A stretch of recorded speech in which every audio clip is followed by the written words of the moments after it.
One hot Saturday afternoon in the quiet, dusty village of Amanza, a siren sound pierced the silence, a sound that made even the palm trees stand still. The wailing of an ambulance. Children playing under the Ijele tree paused. Old men seated under their verandas leaned forward. The cry of the siren wasn't just a noise, it was a warning bell, a symbol of loss. That loud scream of metal and motion had only one meaning in Amanza: someone has died. The white ambulance van turned slowly into the narrow compound of the Onyema family, raising clouds of brown dust that coated the old compound gate and creaked the rusted hinges open. Women gathered at the entrance, murmuring, tying and readying their wrappers. Some clutched their heads, others clenched their teeth, their faces carved with shock and sorrow. Inside the van lay late Mrs. Deborah Onyema, my aunt. A woman who loved too much, fought too hard, and was betrayed too deeply. I stood frozen, watching the body of the woman who once raised me, loved me like her own, and carried pain like it was her birthright. The villagers began to chant mourning songs, but none of them knew how deep this story truly ran. Her husband had died years ago, Mr. Emmanuel Onyema, a man who suffered heart failure but left behind more damage than death. Two of her daughters followed him not long after, strange deaths, quiet and uninvestigated. Now, the woman who fought to keep the family name together, was gone too. But to understand how this day came to be, we must go back to Onyema village, where the cracks began. You are watching African Tales by Ijele, like, share and subscribe. Her name was Paulina, a woman with fire in her bones and tears behind her smiles. She got married to Mr. Sunday, a wealthy man from Onyema. But wealth does not always bring peace. In Paulina's case, it brought competition, humiliation, and heartbreak. Mr. Sunday was respected in the village, but he despised Paulina. He only married her because his parents insisted. It didn't take long before he brought in a younger, fairer, more educated second wife named Chichi, a city girl with polished English and painted nails. From that day on, Paulina became invisible. Mr. Sunday no longer ate her food. He no longer entered her room. He attended weddings, burials, and village meetings with Chichi, saying openly, "This one is more presentable, she is the future." Paulina raised her two daughters Deborah and Blessing in silence. She took the humiliation and folded it into her heart like folded cloth in a basket. She worked the farm, sold firewood, and hawked pap just to make sure her children ate. She taught them to kneel when greeting, never answer back, and always pray before sleep. But when it came to school fees, she had no help. So, she gave Deborah to a local tailor to learn petty trading. She couldn't afford to send her to secondary school. And after many years of struggling, Paulina died of hypertension, silent, bitter, and tired. It was Deborah, the elder daughter, who took charge after her mother's burial. She carried her younger sister Blessing to her marital home in Amanza, where she was newly married to Mr. Emmanuel Onyema. Deborah promised her sister, "You will never suffer like Mama. You will go to school. Even if I have to tie wrapper and sell akpa every day, you will live better." And Blessing believed her. She lived in that house like a second daughter. She helped carry babies. She washed clothes. And then, everything changed. It was Christmas Eve, the kind that smelled of fried goat meat and roasted plantain. The kind of day when villagers return home in shiny cars and city accents. Mr. Ogbonna Onyema, Emmanuel's elder brother, had just returned from Kano where he had a massive cement business. The entire compound buzzed with excitement. The eldest son had returned, and he came bearing gifts. As he stepped into the compound, he spotted Blessing, now a curvy young lady of 22, squatting by the tap, washing baby clothes. His eyes followed her every movement. That same night, he asked his brother, "Who's that girl washing at the backyard?" Emmanuel replied proudly, "That's my wife's younger sister. She lives with us." Ogbonna said nothing more that night. But 2 weeks later, he came back with wine and cola nuts. He wanted to marry Blessing. The family rejoiced. It was a double blessing. Two blood sisters, married into the same home. It was considered a sign of unity. And so, it happened. Blessing was married into the Onyema family, making her the wife of the first son, while her sister Deborah remained married to the last son. At first, everything was peaceful. But time and childbirth began to shift the balance. Deborah gave birth to 5 girls, one after the other. But Blessing? She gave birth to 2 strong boys and 1 beautiful girl. The compound celebrated her like a queen. Soon, Blessing began to walk with her shoulders high. She no longer called her sister Nne like before, now it was Deborah. She interrupted her in meetings. She whispered to her husband behind closed doors. She began to say things like, "In this compound, my husband is the head. If anything happens, our sons will inherit. Not girls." She stopped entering the kitchen when it wasn't her turn. She stopped helping with anything that didn't directly benefit her. And worse still, she began mocking her sister in secret. Mocking her for not having sons. Mocking her for being quiet. Being the one who brought her into the family and still became inferior. What Deborah didn't know was that her own sister was praying against her womb. Begging heaven in silence that her Kano, the red dust city of the north, where traders thrive and tension sleeps with one eye open. After Blessing got married to Ugbana, the eldest son, they moved to Kano to join his booming cement business. Their departure was grand. The village people danced. Money sprayed. Trucks loaded. Deborah stood by the compound wall, holding her wrapper tightly, smiling on the outside, but torn within. She watched her sister, whom she once carried on her back as a child, walk away with pride. "Let her go," her husband whispered. "She'll come back when the sun stops shining." And truly, the sun did stop shining in Kano. Years passed. Blessing and her husband built their life in the city. She opened a provisions shop. Their children spoke Hausa. They dressed like city people. She barely called Deborah except during Christmas. But one day, everything changed. News broke across Nigeria, violent clashes in Kano. Shops burned. Houses looted. People slaughtered like goats. Deborah sat in her sitting room with a small radio clutched to her chest, tears in her eyes. The news said, some people have returned to their villages. Many others were not lucky. Her heart stopped. She picked her phone and called Blessing. The line rang. And rang. And rang. Finally, a weak voice answered. "Hello? Blessing. Please come back home. Don't wait until it's too late. You are all I have. I promised Mama before she died that I would protect you. You are my only blood sister." For the first time in years, Blessing didn't speak with pride. "I'll tell Ugbana," she said softly. "Thank you for thinking of me." 2 weeks later, the family returned to Amanza village. With fewer clothes. Fewer smiles. And fewer dreams. But they were alive. When Blessing returned to Amanza, her tone changed. She no longer walked like the compound belonged to her. She no longer insulted her sister. At least not openly. She hugged Deborah tightly at the motor park, tears in her eyes. "I know I haven't been a good sister. But you thought of me when others forgot me. You saved me.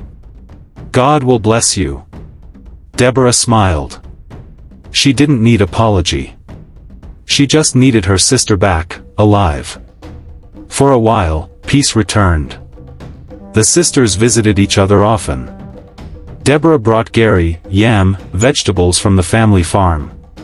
Blessing shared city recipes and started cooking for her. But, peace in the heart is different from peace on the face.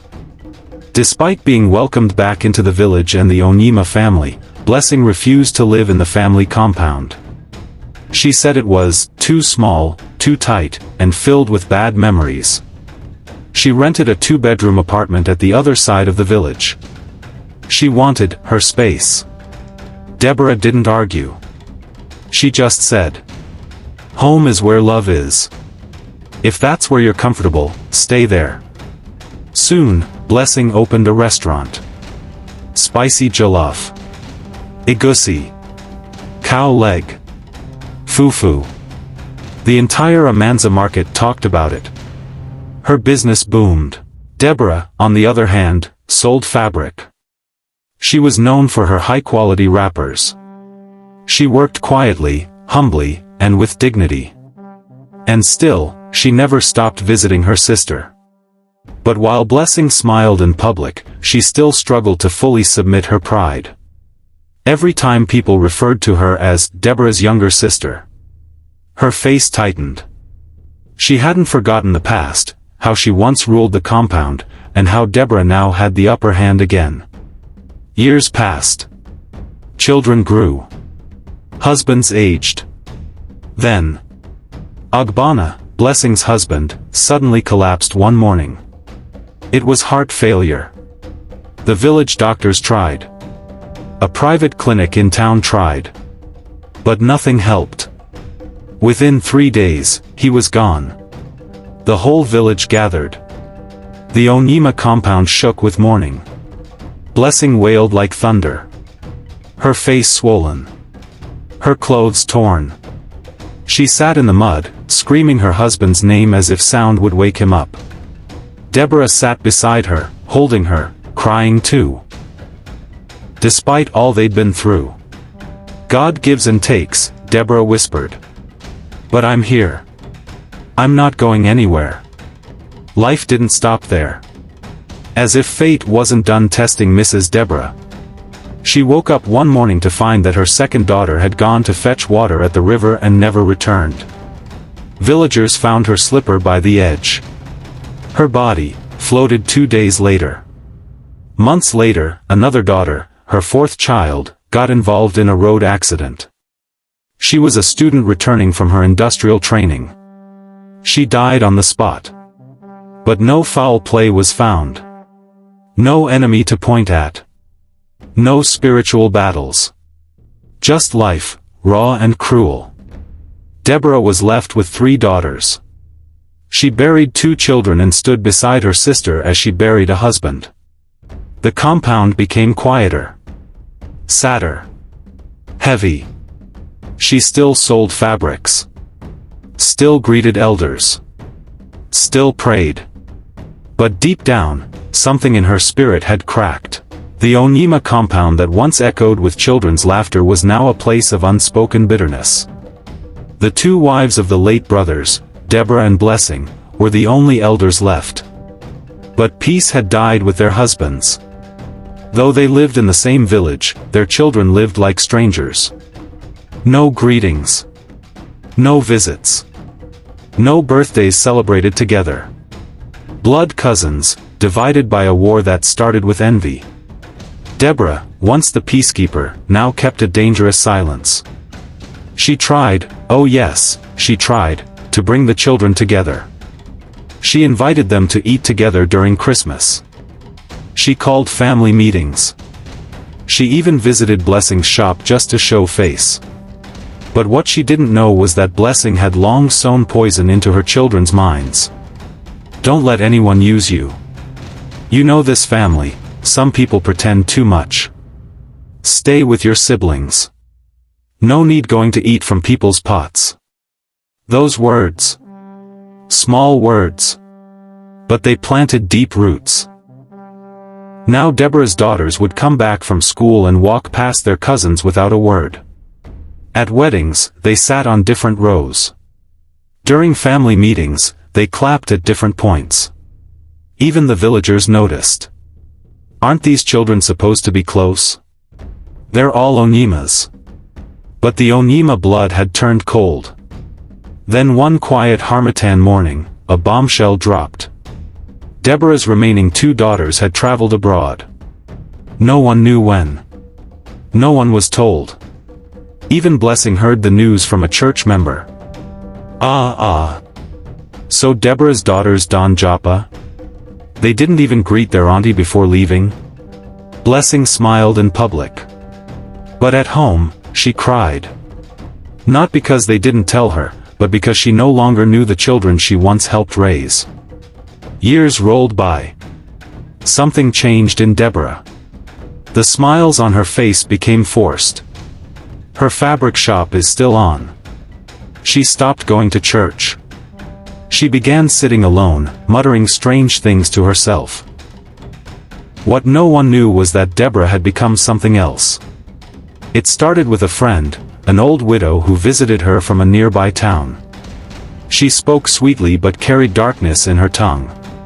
"You have suffered enough, Deborah. Look around. No son. No inheritance. Even your sister's children look down on you. Why not fight back?" And that was the beginning of the initiation. Deborah was taken to a river at midnight. She was given a white cloth and a calabash. She was told to reclaim her destiny and reset the family line. From that night, Deborah changed. She stopped going to church completely. She started sleeping during the day and walking barefoot at night. She no longer answered greetings from children. She avoided sunlight. And most terrifying of all, she began calling her late husband's name in the night, like he was still alive. And one day, she made a dangerous vow. "I may not have had a son when Emmanuel was alive. But I'll make sure this lineage continues. With or without him." She found another man, a widower from a far village, and secretly got pregnant in her late 40s. The villagers were shocked. The family was confused. But Deborah stood tall. "I'm only doing what I should have done long ago." The baby was born, a boy. She named him Emmanuel Jr. She said the child was the reincarnation of her late husband, and vowed to protect him with her life. From that day, she became a beast. She took her sister's children's names to dark places, where hardship is cooked and destinies are tied. No one knew. No one suspected. Because in public, she still smiled. But in the realm of spirits, she was building walls of fire around her own blood. Meanwhile, Blessing continued running her restaurant. Her life was simple. She still had 2 sons and a daughter. They were not perfect, but they were hers. She never went deep into anything spiritual. She only talked loud, no real action. She prayed shallow prayers and gave people advice like she was a prophetess. But in truth, she had no heart for wickedness. Then one year, after her daughter's marriage crashed, Blessing's heart broke completely. Her daughter came home with a child, crying. "Mummy, I don't want to go back. I can't explain. I just feel something is blocking me." The same thing happened to her 2 sons, relationships shattered, businesses collapsed. It was as if someone had placed a curse on her bloodline. That same year, Blessing traveled to Asaba for a 3-day revival. And there, she met Pastor Tony. A tall, soft-spoken man with prophetic eyes. The moment she stepped into the church, he called her out. "Mama, the one fighting you is not far. She shares your blood. She once called you her sister." The church went silent. "She once ate on the same plate with you. But now her heart is dark. She hides behind smiles, but she drinks bitterness. And now, she has sworn that your joy will not last." Blessing trembled. "It's a lie. Deborah? My own sister? No. Not Deborah." But that night, when she returned to her lodge, she couldn't sleep. She looked at the ceiling. And suddenly, everything made sense. The way her daughter's marriage ended. The way her sons' relationships broke for no reason. The strange dreams. The silence from Deborah's daughters abroad. She remembered how Deborah's children who were younger than hers were flying abroad, while her own were stuck. And now, she saw the truth. Not all battles are physical. Some start with a smile. And end in the spiritual. The church program in Asaba had ended 2 days ago, but for Blessing, the message from the man of God echoed in her soul like a bell in the dark. She hadn't slept for 2 nights in a row. She sat by the window of her small parlor, staring blankly into the night. The ceiling fan hummed lazily above her, but it couldn't cool the fire burning inside her chest. Thoughts rolled like thunder in her mind. How can Deborah, my own sister, my own blood, do such a thing to me? Blessing gripped the hem of her wrapper. The pastor's voice kept repeating in her ears. Someone very close to you, your sister, is the one standing between your children and their destinies. She is smiling in public but burning them in secret. At first, Blessing had laughed it off. Not Deborah. We may have our issues, but she raised me, she called me her blood. But now, as she replayed every moment, how her children, one after another, seemed to spiral into shame and failure, her heart sank. Her first daughter had returned home with a child and refused to talk about it. Blessing had blamed poverty, village life, bad luck, but never once suspected blood. Until now. Meanwhile, across the village, Deborah lay on her bed, eyes wide open her room. A clay pot sat beside her bed. Inside were small papers, names. Let them fall, she whispered to herself. As long as I live, they will never rise. You want to be better than me, Blessing? You want your children to shine while mine are laughed at?